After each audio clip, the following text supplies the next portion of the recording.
Hi Adrian, so we've got an event coming up that we're hosting with CCIQ, and it's called Stop Trading Time for Money and Start Thinking Scale.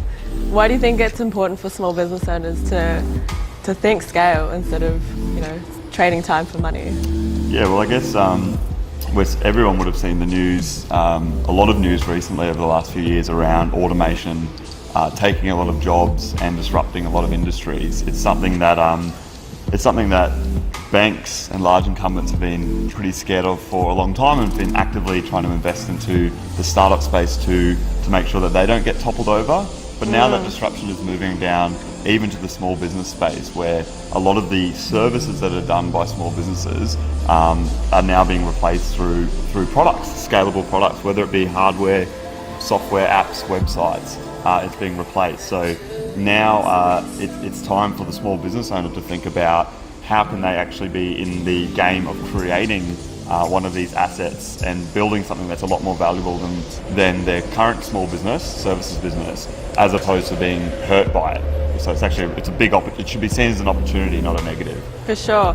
And can you talk to us about, I guess, the ultimate goal of a business owner? We've often talked to them, and it's really about creating something that they can sell one day.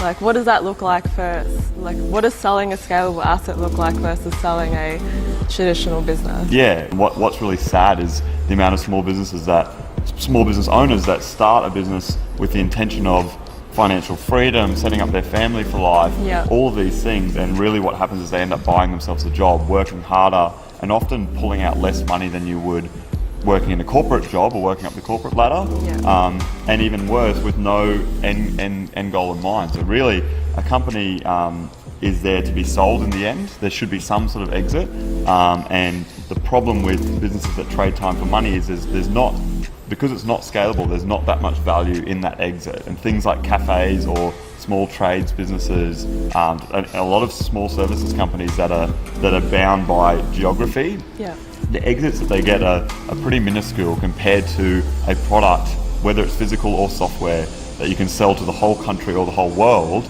Obviously the multiples on that in the startup space are sometimes 10, 50, 100 or more times multiples, and people building real wealth and setting themselves up for life by doing that. Great. I think the crazy thing is selling a client list, that will only get you so far, especially if you're the key person in the business.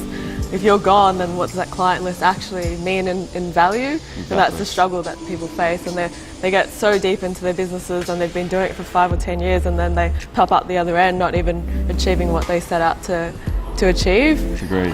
So we've spent the last few years helping entrepreneurs and lots of business owners in that, and it's probably been some of the most fun work for us actually. Yes. What have you learnt working with small business owners, and what's that experience been? Yeah, it's crazy that small business owners don't realise that they are actually the golden potential entrepreneur to build big companies, like companies worth tens, if not hundreds of millions of dollars. And it might sound like big figures, but really, say the best investors in the world, what do they look for in a great entrepreneur? It's an entrepreneur solving a problem that they truly understand. If they've got domain expertise or what's called an unfair advantage, that's a massive plus as well. So small business owners, they understand their space and the insights and their customer really intimately, compared to a lot of entrepreneurs that have ideas that aren't really related to their life.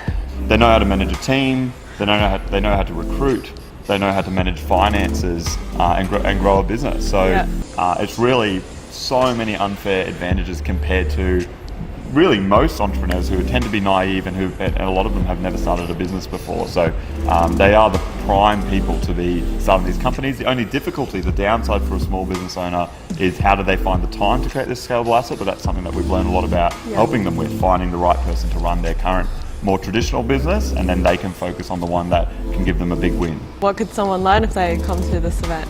Yeah, so we're going to on the event we're going to teach you how to find the problems in your industry that are worth solving, how to then turn those problems into a strong idea, how to prove that idea before you get into building a product very cheaply, and then also how to raise some money potentially so that you don't have to self-fund this new product that you're creating completely on your own. There's a lot of investor money out there that can help self-fund it. So it's really just the the early stage launch pad for business owners to understand the opportunity that they've got to make something bigger than their current business. Cool.